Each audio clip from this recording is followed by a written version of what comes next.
In this video, I'm going to go ahead and show you how you can customize your emojis on Snapchat. For more tutorials, make sure you subscribe, and let's get right into it. So this is a super simple thing to do. All you need to go ahead and do is go ahead and go to Snapchat, and then once you've gone to Snapchat, go ahead and click on your little avatar in the top left corner, which will go ahead and bring you to your Snapchat profile. And then from here, what you need to go ahead and do is click on the settings cog right there in the top right corner, and then go ahead and scroll down until you see Customize Emojis.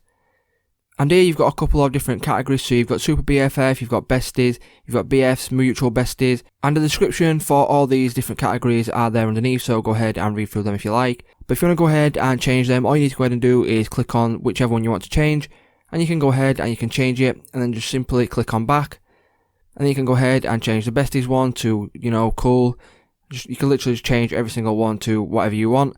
So it's just that simple, guys. If this video did help you out, please don't leave a like, comment, subscribe to the channel, and I'll see you in the next one.